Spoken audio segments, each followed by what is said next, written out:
Ministries, and I'm so excited about today's guest. We have friend Valerie on. We've had her parents on before, and they gave a great interview, and I'm happy to have Valerie today. Valerie, say hello to the Torah Life audience. Hi, Torah Live audience. Valerie, I wanted to interview you because one of the things we do here at Torah Life Ministries is we interview people about modesty. And one of the things I tell people all the time is modesty really is an issue of the heart. It has to come from the heart. And it's not only an out of appearance. And the Bible says, you know, your your actions are known by your heart, or your heart reveals your actions. You know, so tell us a little about your story about because you were one time a model, and now you're not performing yourself as like you used to, or you have different thoughts about appearance. So share a little about your story and what made you decide to change your views. All right. Well, I wanted to be originally an actress, and that was my main goal since fourth grade. And I tried to pursue that, and then as I got older, I realized that I wasn't getting as far as I wanted to in that. And so a lot of people were suggesting modeling. So I thought, okay, well, this would be another avenue that I could take. And so then I went and I started taking courses on modeling. And what's interesting is I was even able to attend a Christian modeling school agency that, you know, looking back on it even now, that's pretty interesting because they're teaching you how to show yourself and, you know, make sure you dress in clothes like this, so, you know, tight form and so they can see you. And wow, the contradiction. So They actually said that at this Christian school for modeling. Make sure you wear clothes tight enough so people can recognize you. they were basically trying to say that whenever you go into here or here, you know, where you're going to audition, you need to dress that part. So if you're going to be a rebel, then if you want to be a rebel in a commercial or something, or in this photo shoot, then you need to dress like one, all black, and put fake tattoos all on you to give that look. So basically, they're teaching you how to conform yourself in each area. So that right there gives you that mindset already to, okay, in order for me to fit in, I must conform. But Aviya's just showing me that right now. I didn't even put that together. But I was going in, and I was taking the courses and so forth. And then I remember that I went in for one audition, and they asked me to change my color hair, and I noticed how it made me look. And of course, at the time I liked it, and so did everybody else. And at the same time during my life, it was right after high school, I started seeking after Aliyah, but not Torah-based wise. It was just more, I see my life for what it is, I hate it, I want it, need it. I saw that I needed it. So taking those steps and then hearing what they're saying and not feeling right about certain areas, as time progressed, I was getting irritated and agitated with how the whole modeling system was working, and I started feeling very uncomfortable. I was noticing that the men were making perverted jokes in certain scenes that they would have me do, and I just felt disgusted. At first back then I used to like it because at the time I thought that was something that made me feel that I was beautiful. And then later on, when Abiyah changed my heart, I realized, no, this is disgusting, and I don't like this, and I don't have to go through this. And so he took me, and he really pressed upon my heart and said, you need to get out. You need to get out of this. And it was a struggle because I told everybody at my school and throughout my life, I'm going to be an actress, I'm going to be on TV, I'm going to be in the movies, and nobody discouraged that dream. But I did make it on TV, though. But at the same time, I said, you know what, who cares? Abiyah, I want you, and I don't want this. So I dropped out. I was so happy. I felt so at peace when that happened. And afterwards, I was at my job, and I noticed that when I was talking with this one lady, and I was trying to speak the good news to her. She goes, Valerie, you're so pretty, and you're just so thin. I was just thinking in my head, you're not listening. You're not, why aren't you listening? Get off of that. You know, don't worry about that. Don't look at that. I'm trying, I want to speak to you, but I saw that there was a distraction. And how I was still perceiving myself model-wise, I saw that that was the distraction. And I remember another day where my hair just was not where I wanted it to be. I would go downstairs to get stocked, and I would pass by a mirror. And every time I passed by that mirror, I looked, and I adjusted my hair. And I would keep looking at that mirror every time I walked past it, and I went down and when I came back up.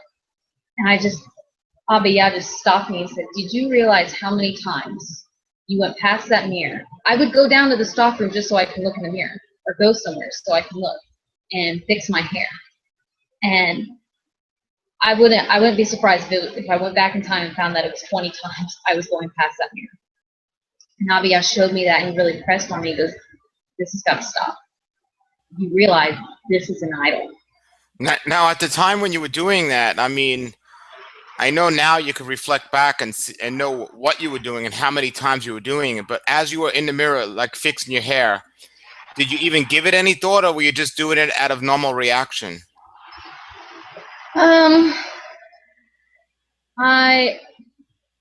I was noticing a little bit, because, like I said, at this time he was taking things out of my life, and I was noticing, and it just became uncontrollable. That's kind of how it felt. I knew that what I was doing was a bit ridiculous, going back to the mirror like this and constantly thinking about my hair, and using that time to think about my hair rather than about Abba Yah. So I did have a little bit of understanding what I was doing, but when he said idol, that's when it hit me. That's when it hit me hardest, and I couldn't do it anymore. And after that, he showed me while I was standing out there at work, he goes, I've always wanted to cut my hair short. And I couldn't because of the modeling. I was trying to do commercials, kind of modeling and photos, and everybody said for me to cut my hair long. And then after that, I was standing there, and he said, you're not doing modeling. And I kept thinking, maybe he'll bring me back to it. Maybe, this is just first season, and then he's going to bring me back. And he just showed me, he goes, no, you're not going back. And I kind of said, all right, well, I don't care. I don't want to go back. He goes, so I just felt as though, why not cut your hair? Because I already had, everything was dyed. It was already damaged in the past. And for me to cut it would allow my hair to grow naturally. And I didn't really think of all of that right there. I just thought, cut my hair short, because being in Florida it's hot. I'm always outside. I'm always having to mess with it. It would give me less to think about. I did that. I cut it. Felt so much better. Felt literally a weight taken off. And from there, I went to a missionary school. And when I had taken a break in the middle of my schooling, I came back home, and my mom had a hijab on. And she was wearing a hijab at the time. And I just never conceived. Actually, let me backtrack real quick right before I came back home and I was at the school, I felt that I needed to grow my hair out, because I started realizing that it was kind of a little off for me to have short hair, being a woman. I don't know, just my perspective. I felt like it needed to grow out. But I said, Abba Yah, I'm so scared. I don't want to grow it out, because what if it becomes an idol again? I don't want that. I don't want to go back into that. Don't worry. You won't have to. Little did I know what he meant by that. And then I got home, and then I saw my imam with a hijab, and I was literally convicted from the word go when I was in there. And I didn't know what that was. I just thought it was her condemning me for not covering my head. At the time, she was, you know, I misunderstood her because I felt like she was pushing it on me, but she was trying to show me that, no, there's a beauty behind it. I just want you to know that it really is beautiful, and just try it for 7 days. I said, no, I don't want to try it. I don't want to do this.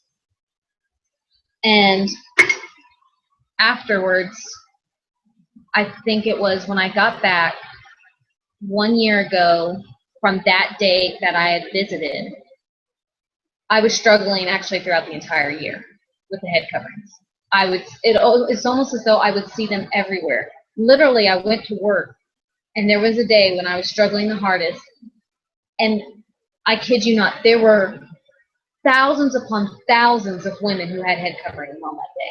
I said, you've got to be kidding me. I mean, there's so many people. I go, please don't, I don't want to do this. I don't want to do this. And because I was afraid of what people thought of me.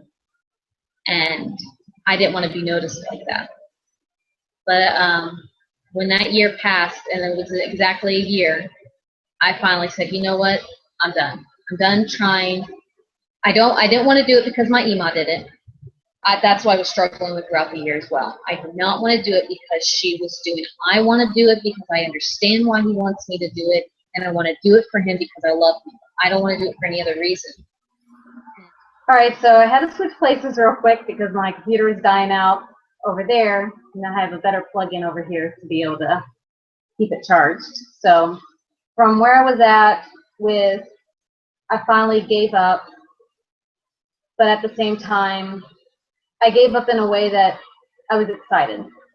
And my email was showing a lot of your videos of women that you had at the time interviewed.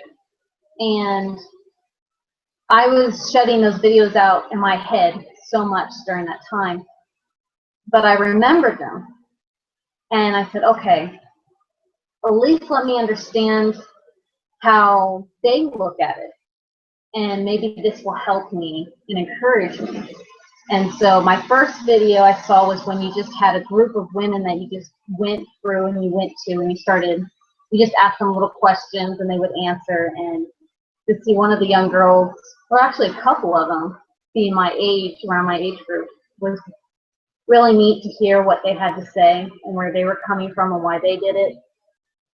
And it just becomes, when he wants you to do something, even if you can't find it word for word in scripture, it becomes something that you just know that he wants. And when somebody says just something, you realize, I don't need to hear anymore.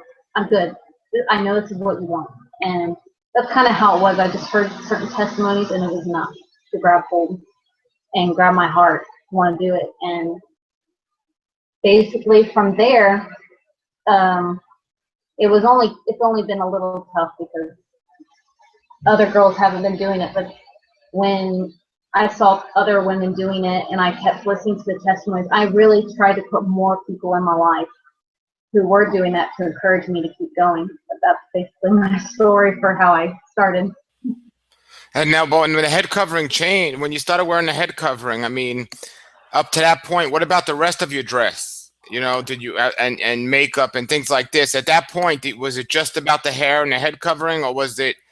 Did you before then? Did you decide to change the way you were dressing, or did it all happen at once? Did the head covering make that change? No, the first change was pants. The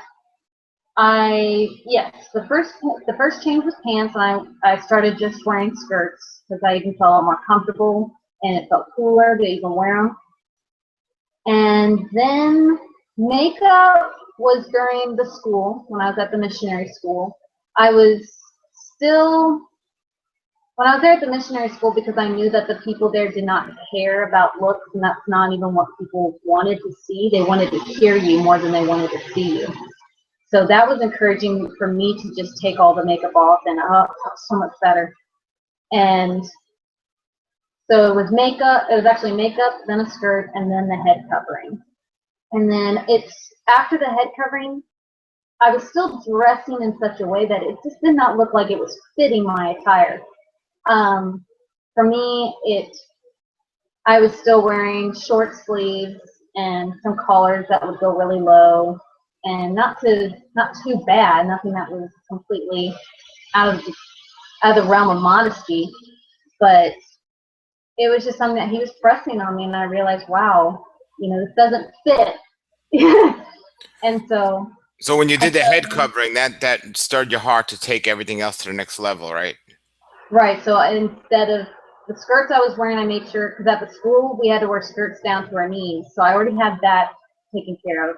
But then I realized, then he pressed on me, go further down, and then it was to my elbow. It's a little bit more of I have more of an orthodox kind of attire, but I don't know, for me that really excited. I actually was getting excited about looking Jewish. At first I did not want to look. I was Well, fine, but I don't know. what's the reaction from people that haven't seen you in a couple of years and they see you now, especially in the modeling school, or just people in general? People you know. I'm not talking about strangers. I'm talking about people you know. What's Right. the reaction from them now? I've not really been able to run into people as much. My parents have been the ones to run into people, but they showed pictures of me with my head covering, and I know one young man who was at my school. He said he didn't see anything different. He goes, "Wow, she looks great. She looks happy." And then another couple said she's beautiful as usual. I got nobody. There's one kid who I went to school with, and I ran into him, but it was really quick. We didn't really even exchange words. But he looked, and he gave a second look, and I said, "Hey, hey!" So that's why I had the head cover, and I'm sure that might have surprised him, but not very many people. Sure. And what about the average person on the street today that didn't know you before? Just people. Do they look at you differently, do you think, than other women? I notice a lot of people look, they stare. That never really bothers me, because everybody stares at everybody, just about, if they have something a little off. But it's been really neat because I can tell when somebody, almost by their expression, that I've had a couple women who look at me as if to question what kind of person I am. And they don't know how to approach me or talk with me. And I come in and I smile and I go, "Hi," and they go, "Hello." And that was something that was that's where I feel as though I'm now keeping a better watch of how I am out in public, how I'm being seen and perceived by people. Not that it's a big concern, but that there's been a lot of people who have this idea that I'm going to come in, and because I got a head cover, I'm going to be, get out of my way, or not look at them, or just kind of brush them off. And a lot of the girls are surprised I look at them and I just smile, and that's been really neat experience. And what about men? Do you think men treat you differently? Yes, I've had, because even though you cover your head, it has a lot to do with everything else: your attitude, your heart, and the way you're dressing. It's not just one thing; it's the whole package. And I noticed that the young men at work would not talk about certain things in front of me. They would open the doors for me. They would talk to me politely. I've had many people where they just open the door and they would say "ma'am" and "madam," and it just puts a big smile on my face every time. And so definitely a difference in that area. I don't feel as though somebody's staring at me and looking at me from head to toe in a perverted fashion or mindset, but rather a question, because they don't know. They can't figure me out, because why everything is so concealed.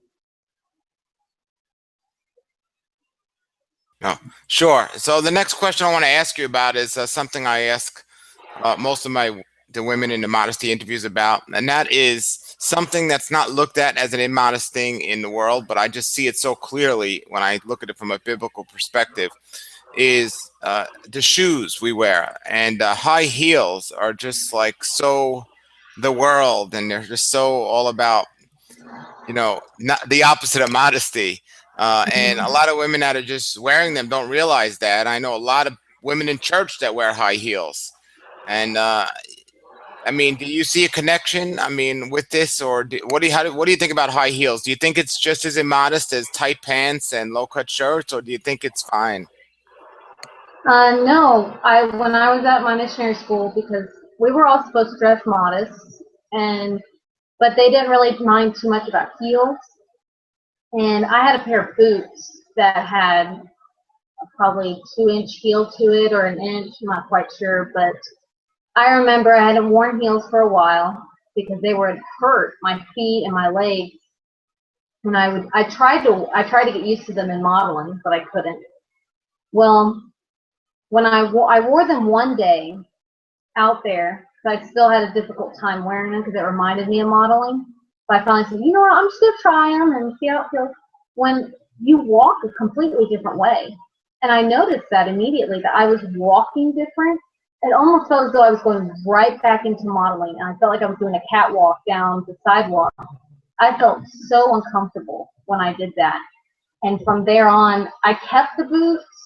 And then I never wore them after that. And I finally said, Abba said, stop holding on, let it go. So my take on it is, even if that's not your intention and that's not what you're trying to do, it comes out. It's going to come out in your walk, because you have to adjust your body to that heel. And you have to walk a certain way in order to be able to get to the next, from point A to point B. And men notice it quickly.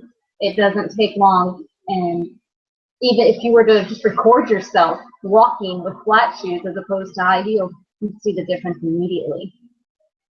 Sure, sure.